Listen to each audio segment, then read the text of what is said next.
Good morning, my dear students. I N.P. Singh, a teacher in DAP Public School CCL welcome you all in our today's online classes. Okay, the topic of today's class is to deduce expressions for magnetic field at the axis of a circular current carrying wire using Biot-Savart. It is a very important topic in view of both conceptual questions as well as numerical. Deduction is also asked. Okay, so let us learn how to deduce expressions for magnetic field due to a current carrying circular coil, where at the points on the axis of the circular coil.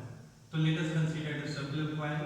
Okay, suppose O is its center, A is its radius. Okay, from the center, suppose the coil is like this, and the point of observation is here.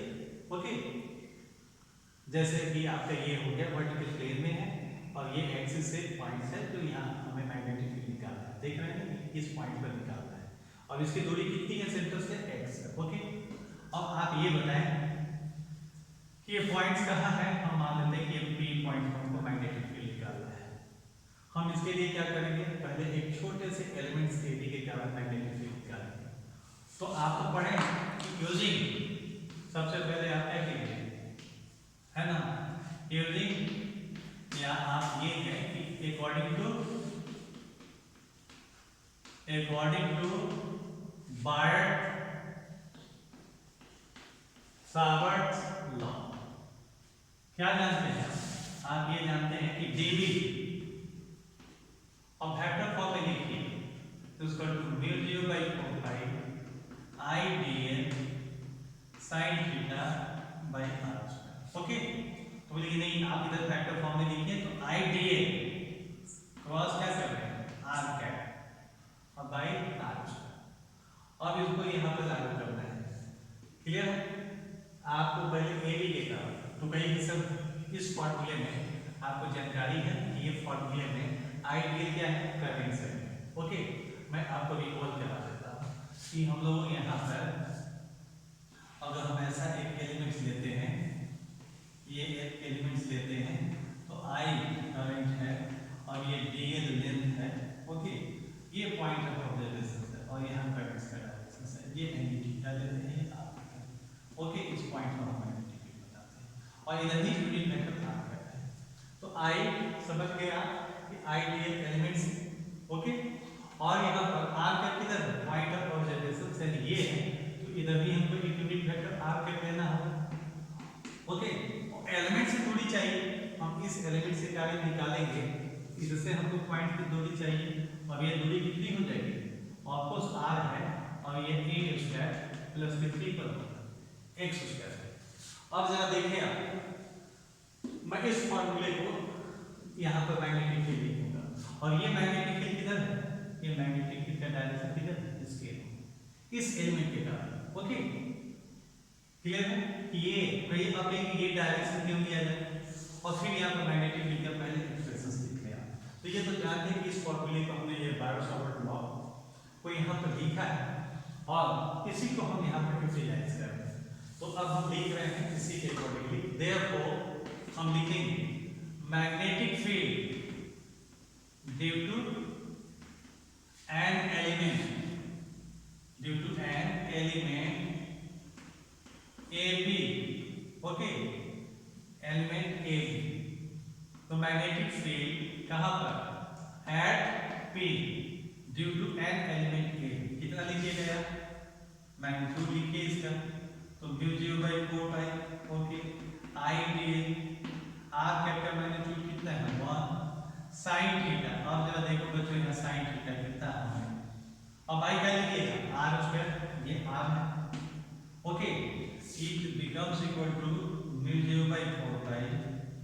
Okay, I dl और sin 90 तो 1 होगा, r square की जगह पर हमने क्या लिखा जी, r square लिखिए या इसका वैल्यू दे सकते हैं आप। ओके, मैं तो अभी लिख रहा हूँ r स्क्वायर। ओके, अब जरा देखिए, एक तो क्वेश्चन होगा कि 90 डिग्री क्यों है और दूसरा चीज है कि इसका डायरेक्शन क्यों दिया जाए। अब बच्चे ये देखो, मैं अगर ऐसा ले रहा हूँ तो आप यहाँ पर देखिए एलिमेंट, ये एलिमेंट्स है, इससे अगर हम ये डिस्टेंस लें, सपोज करो कि आप यही एलिमेंट्स ले रहे हैं और ये आपका अगर ये डिस्टेंस हम ले रहे हैं ये, तो ये एलिमेंट्स के साथ यहाँ से थोड़ा सा देखने में दिक्कत हो रही है कि 90 डिग्री कैसा है, 3 डायमेंशनल डायग्राम है, लेकिन आप यहाँ से समझने की कोशिश करें।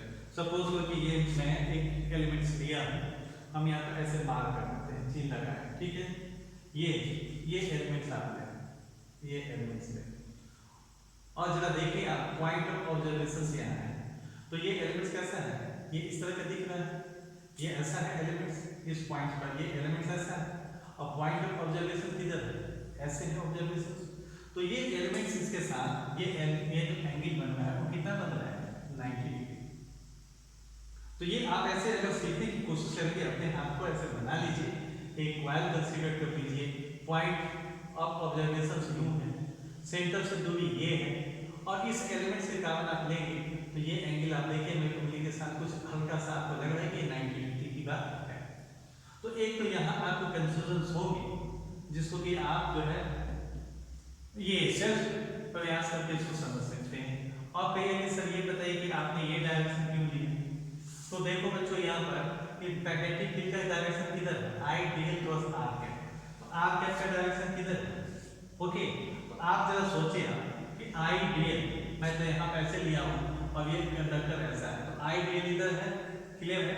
तो आई डीएल के लिए कैसे ले, आई डीएल क्रॉस आर कैप के प्लेन पर परपेंडिकुलर है, तो डी आई आर कैप का ये एक ये बना, ठीक है। तो जरा ये सोचिए आप, ये इसका डायरेक्शन हम कैसे लेंगे, तो आई डीएल क्रॉस आर कैप।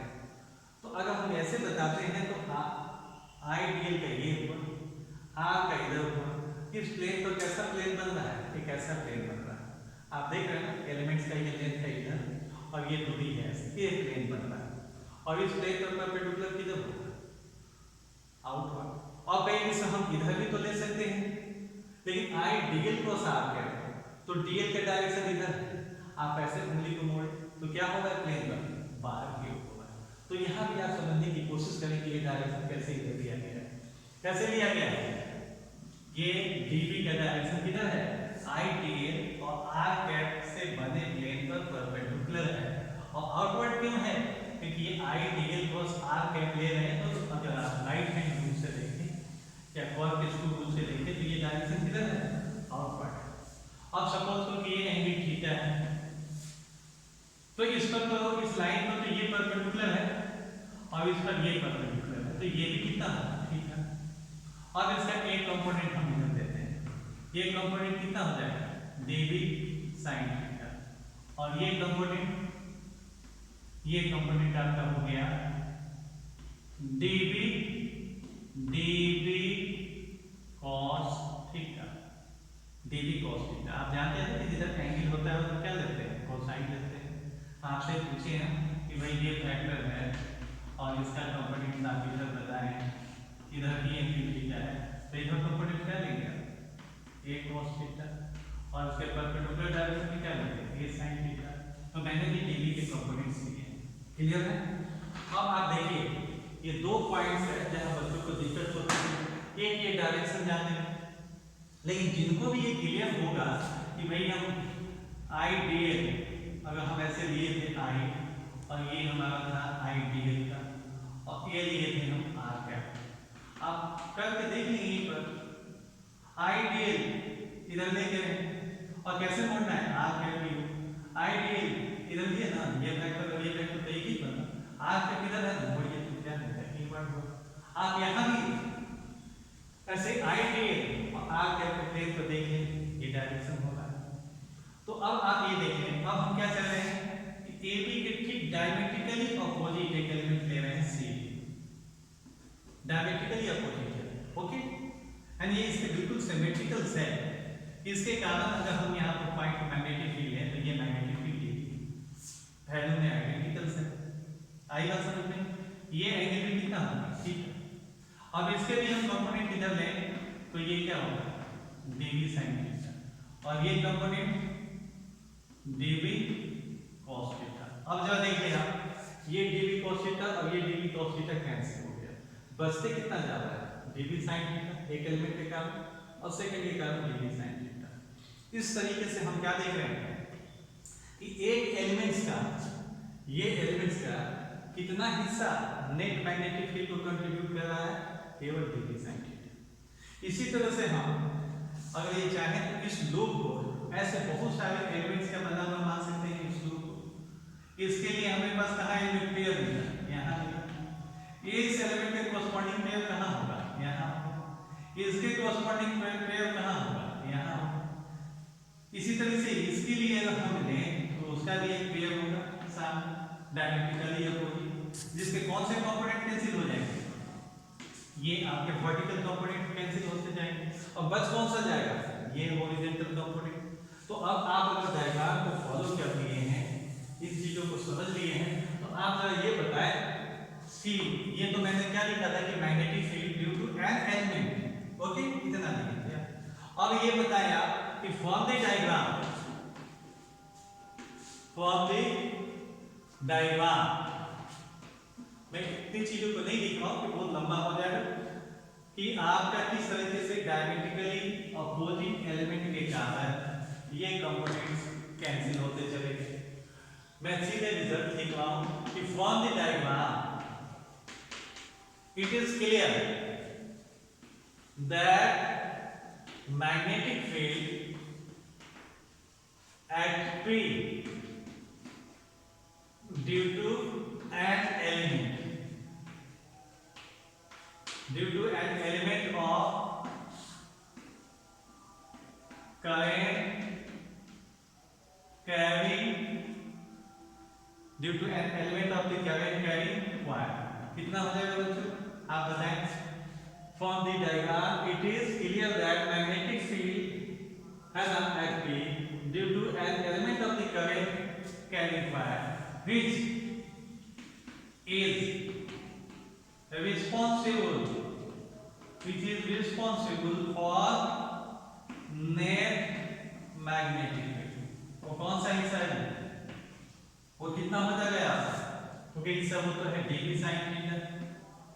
आई बस अब dv का वैल्यू लिखिए तो μ0/4 पाई, ओके, क्या लिखिए μ0/4 पाई आई dl, ओके, r स्क्वायर और क्या लिखिएगा sin थीटा। यहाँ देखो जी ये एंगल है थीटा, उससे आप कंफ्यूज नहीं करेंगे, ओके। अब मैं इसको क्या लिख रहा हूँ, अब जो है इसको देखिए और which is equal to क्या लिखा जाए μ0/4 pi, okay, which is equal to μ0/4 pi I dl। और r का वैल्यू देखो जी, r ये है तो a square plus x square के इक्वल होगा, तो a square plus x square का root d whole square, okay. हम किसका वैल्यू देंगे, r का, और क्या है आपके पास sin थीटा, sin थीटा का यहां से वैल्यू लिखिए इस राइट एंगल से, तो sin theta is perpendicular by hypotenuse, ये हो गया हाइपोटेन्यूज जो a स्क्वायर प्लस किसके इक्वल है x स्क्वायर के। आई बस समझ में, therefore net magnetic field due to whole circular loop, कैसे निकालोगे, उसको b लिखा जाए तो हम इंटीग्रेट करें for the entire close loop, किसको, ये μ0/4 पाई IA यहाँ लिख दिए हम, और divided by a square plus x square the whole power 3/2, और क्या बच रहा है dl, ओके। और यहाँ पर इसको इंटीग्रेट कीजिए और देखिए तो ये रिजल्ट कितना आ रहा है, तो इंटीग्रल किसके लिए सेट करके वेरिएबल के लिए dl है, और dl का integral for the entire loop का मतलब क्या है, इसका सर्कमफेरेंस। देयरफॉर और बेस कर दो, लिखो इसको μ0/4 pi, okay, a square plus x square the whole power 3/2, और dl का इंटीग्रल क्या होगा, integral of dl is equal to 2 pi है। मैं आपको बता दूं कि for the entire loop D is equal to length of the loop, length of loop, whole length of loop. It means क्या हो गया, सर्कमफेरेंस, और सर्कमफेरेंस कितना है 2 पाई a। ओके, तो अब जरा ये देख लिया कि ये किसके इक्वल हो गया, और b इसका तो क्या लिखोगे, mu 0 by 4 pi, okay, 2 pi I a square और a square plus x square power 3 pi. Okay, और जरा सोच लिया कि यदि कॉइल में कितने टर्न्स हो, if coil has n turns, अभी तो n टर्न्स, यदि तो एक बार के लिए ऐसे निकाले, अगर 2 बार होगा, 3 बार होगा और n टाइम्स होगा, तो हर एक बार वो क्या होगा, नेट मैग्नेटिक फील्ड जुड़ते चला जाएगा। तो फॉर n टर्न्स रिजल्ट क्या हो जाएगा, देयरफॉर मैग्नेटिक फील्ड, देयरफॉर हाँ ये रिजल्ट है आपका, और now if coil has n turns then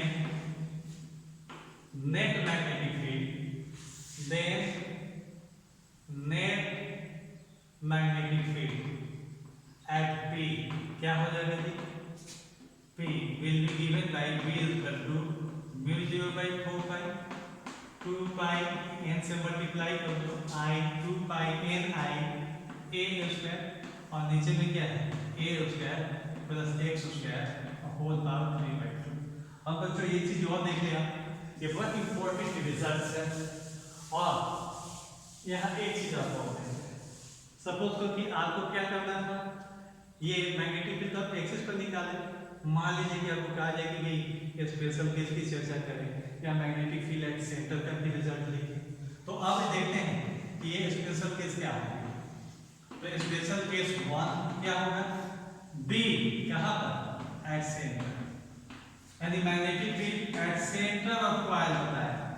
तो क्या क्या कीजिएगा इस केस में, हियर x किसके इक्वल हो जाएगा, बोलो जी, ये आपका जो है यहाँ से दूरी थी x, अगर सेंटर पर पहुंचेगा तो x क्या हो जाएगा 0। तो इस केस में हियर x किसके इक्वल हो गया 0। अब जरा इसमें 0 लिखो जी इस रिजल्ट में, तो ये तो 0 हो जाएगा, x का पावर 2 है और होल पावर 3 by 2 है, कैंसिल हो जाएगा, नीचे क्या बच जाएगा s क्यूब। देन b किसके इक्वल हो जाएगा mu 0 by 4 pi, okay, 2 pi n I a square, और नीचे क्या हो जाएगा x को हट जाएगा, तो a का पावर 3, ये रिजल्ट हो गया mu 0 by 4 pi, okay, mu 0 by 4 pi 2 pi n I by, and ये रिजल्ट कहाँ हो गया आपका, तो ये रिजल्ट हो गया हमारा कहाँ पर, सेंटर पर। एक दूसरा केस क्या हो सकता है, आप देखें आपका केस 2, एक केस सेकंड में हम क्या ले रहे हैं, if x is very greater than 10, and ये केस देखिए आप, ये है a तो रेडियस था और x पॉइंट ऑफ ऑब्जर्वेशन की दूरी थी, और ये सेंटर से बहुत दूर है, ये पॉइंट p जो है ये बहुत दूर है। तो उस केस में आपके ये रिजल्ट में क्या फर्क पड़ेगा, तो देख ले, तब ये p क्या लिखोगे mu 0 by 4 pi, okay, 2 pi n I a square, यहाँ से तो हटाएंगे नहीं क्योंकि ये तो मल्टीप्लिकेशन में है, कहाँ से इग्नोर किया जाता है, ये आपका एडिशन से या सब्ट्रैक्शन से, यहाँ से तो हटेगा नहीं है, यहाँ x के कंपैरिजन में a बहुत कम है, नहीं x greater large than a, तो आप क्या करेंगे, यहाँ से a को ओमिट कीजिए, तो क्या बच जाएगा x स्क्वायर और x स्क्वायर पावर 3 by 2, ये तो कैंसिल हुआ और x के पावर कितना हो जाएगा 3। तो ये रिजल्ट कब है, when the point of observation is very far away from the center। अब बच्चे एक चीज और देखो, इस रिजल्ट को मैं थोड़ा सा दूसरे ढंग से भी लिखना चाहूंगा। ये तो आप देखें कि कॉइल कैसा है, सर्कुलर है, और सर्किल का एरिया कितना होता है पाई r स्क्वायर, तो ये पाई a स्क्वायर किसके इक्वल हो जाता है a, और ये मतलब क्या हो गया एरिया ऑफ कॉइल, तब ये रिजल्ट कितना हो जाएगा, then b is equal to mu 4 pi okay two n i। अब बच्चे पाई a क्या लिखे a या a और बाई क्या लिखोगे s। यहाँ एक चीज और भी जान लिया कि mu 4 pi okay b is equal to mu 4 pi मैं 2 लिखा और n i a को हम n लिखते हैं। अब एक सर यहाँ m किसके जगह पर लिखा हुआ है तो ये भी देख लें आप, ठीक है m क्या है आपका m किसके जगह पर लिखा गया है तो आप देख लो बच्चों m लिखा गया है m हियर m किसके पर लिखे हैं i n के। मैं तो ऐसे ही याद किया हूँ m के जगह i n की जगह लिखा हूँ ओके। और ये नाम मुझे बड़ी आसानी से याद रखता है क्योंकि ये हम एक साथ पढ़े तो ये मीना, तो मीना के आधार पर हमने इस फॉर्मूले को याद कर लिया है कि m इक्वल टू कितना है i n। लेकिन इसको कहते क्या है, it is called magnetic dipole moment. तो magnetic dipole moment of the loop okay. तो आप ये जान लें कि m मैग्नेटिक डाइपोल मोमेंट है, इसके टर्म में भी हम लोग सीखेंगे। और जब नोट करोगे जी ये मैग्नेटिक डाइपोल मोमेंट के विषय में हम आप लोग आगे भी पढ़ेंगे, लेकिन यहाँ भी जान लें ये एक वेक्टर क्वांटिटीज है तो यूनिट ऑफ m लिखना है आपको। तो यूनिट ऑफ m यहाँ से क्या लिखेंगे तो I की जगह एम्पीयर और इसके जगह क्या लिखोगे टर्म्स तो नंबर है मीटर। सेकंड चीज जान लें आप ये इस एक्सप्रेशन को अगर हम देखें तो इसका डायरेक्शन किधर लेते हैं बच्चों, इसको ध्यान रखो कि direction of magnetic moment, direction of m is from south pole to north pole. और कौन से लिए तो साउथ पोल मैग्नेट की बात आ गई तो ठीक है जी। मैग्नेट के केस में आपका ये साउथ है ये नॉर्थ है तो कहीं के सर बाहर मैग्नेट में हम मैग्नेटिक डाइपोल मोमेंट कैसे निकालते हैं। आप देख लें कि बाहर मैग्नेट के केस में मैग्नेटिक डाइपोल मोमेंट निकालते हैं pole strength into length of the dipole. तो ये किसके लिए मैग्नेटिक डाइपोल मोमेंट है बाहर मैग्नेट, और ये किसका मैग्नेटिक डाइपोल मोमेंट है current direction of the loop का। डायरेक्शन यहाँ भी क्या लेते हैं साउथ टू नॉर्थ, यहाँ भी मैंने डायरेक्शन क्या कहा कि from south pole to north. अब अगर देख लें आप मैं अगर ऐसे ले रहा हूँ और एंटी क्लॉकवाइज है, कुछ लोग इसको अपने राइट हैंड से भी बताते हैं लेकिन मैं पोल से हमको ज्यादा सुविधा होती है, मुझे कोई कंफ्यूजन नहीं होता। और ये एंटी क्लॉकवाइज है तो आप ये बताएं कि एंटी क्लॉकवाइज है तो इधर से तो लूप का बिहेवियर कैसा है नॉर्थ पोल की तरफ, ये नॉर्थ पोल की तरह है तो ऊपर में नॉर्थ पोल है तो अंदर क्या होगा साउथ पोल, तो साउथ से नॉर्थ क्या डायरेक्शन हो जाएगा आउटवर्ड। तो ये the current is observed in anti-clockwise directions, so from that side the behavior of the loop is like a north pole, okay, and the other sections behave like a south pole, so direction will be from south to north, that is perpendicularly outward। आप ऐसे भी कर सकते हैं कि हम m का direction किसके लॉन्ग लेंगे एरिया वेक्टर के लॉन्ग, लेकिन बच्चों को जब ये नहीं ख्याल हो तो इस केस में वो एरिया वेक्टर के क्या लेंगे वो तो याद किया रहता है कि हम परपेंडिकुलरली आउटवर्ड लेंगे, तो यहाँ भी आउटवर्ड लेंगे और इस केस में भी वो कहेंगे कि हम आउटवर्ड लेंगे। तो इसलिए बेहतर है कि आप ये याद रखें कि डायरेक्शन किसके अनुसार लेंगे आप साउथ टू नॉर्थ पोल के।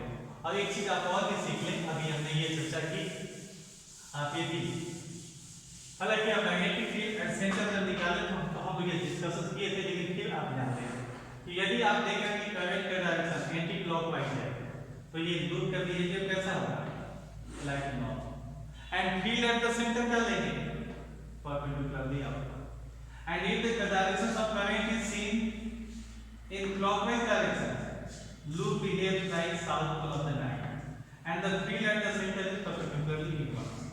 तो मैं इस केस में आपके मैग्नेटिक मोमेंट का क्या डायरेक्शन होगा ऊपर से साउथ है तो उधर नॉर्थ होगा तो इनवर्ड लेंगे, आप इसी से पता कर लेंगे। और ये सर यहाँ क्या लीजिएगा इधर ऊपर नॉर्थ है अंदर साउथ है तो अंदर से बाहर की होगी, लोग ऐसे बता देते हैं क्लियर है। लेकिन केवल इस एक्सप्रेशन से मुझे लग रहा है कि आपको परेशानी हो सकती है कि अगर खाली आप इसको बिना समझे ये याद किए हैं कि एरिया वेक्टर पे लॉन्ग लेंगे और एरिया वेक्टर का डायरेक्शन परपेंडिकुलरली आउटवर्ड है तो ये प्रॉब्लम क्रिएट कर सकता है। खैर आप दोनों तरीके से समझे, एक बड़ा इंपॉर्टेंट रिजल्ट है। अगले क्लासेस में हम लोग जितने बायोसॉफ्टवेयर के एप्लीकेशंस किए हैं उस पर काम करेंगे। Thank you, have a good day.